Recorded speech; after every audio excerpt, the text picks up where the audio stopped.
ஓம் நம சிவாய. வணக்கம் அன்பு உறவுகளே. இன்று நாம் சிவனும் அவனுடைய அம்சங்களும் அவன் கற்றுத்தருகின்ற பாடங்களும் பற்றியும் பார்க்க இருக்கின்றோம். மாற்றத்தின் ஊற்றுக்கண் சிவபெருமான். இவரை நாம் அழித்தல் கடவுள் என்று அழைக்கின்றோம். ஆனால் உண்மை என்னவென்றால் அவர் எதை அளிக்கிறார்? அவர் நம்மிடம் உள்ள அறியாமை, ஆணவம் மற்றும் எதிர்மறை எண்ணங்களைத்தான் அளிக்கின்றார். இமயமலையின் உச்சியில் கையில் திரிசூலத்தோடும் உடலில் சாம்பலோடும் அமர்ந்திருக்கும் அந்த ஜோகியிடமிருந்து இன்றைய நவீன உலகிற்கு தேவையான மிகப்பெரிய வாழ்வியல் பாடங்கள் ஒளிந்துள்ளன. நீங்கள் வாழ்க்கையில் சோர்ந்து போயிருக்கும் ஒவ்வொரு தருணமும் சிவனை ஒரு கடவுளாக மட்டும் பார்க்காமல் ஒரு உத்வேகமாக பாருங்கள். ஒரு அழகான புராண கதை இருக்கின்றது. நீலகண்டன் வலியை வெற்றியாக மாற்றிய கதை. தேவர்களும் அசுரர்களும் பாட்கடலை கடைந்த போது முதலில் வந்தது அமிர்தமல்ல, ஆழகால விஷம்.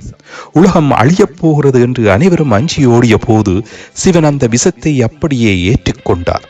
அதை தன் தொண்டையிலே நிறுத்தி நீலகண்டன் ஆனார். இதிலிருந்து நாம் பெறும் பாடம் என்ன?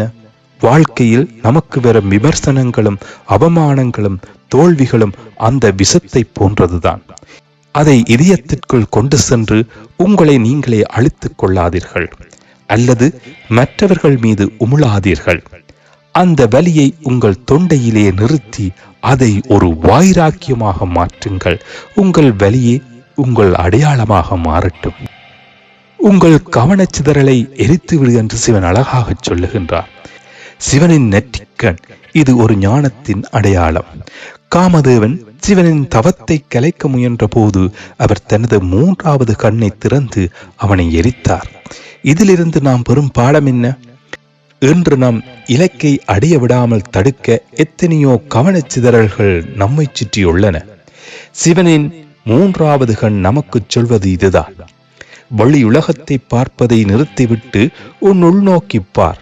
உங்கள் இலக்கின் மீது உங்களுக்கு அதீத கவனம் இருந்தால் உங்களை தடுக்கும் எந்த ஒரு ஆசையையும் உங்களால் எரித்துவிட முடியும்.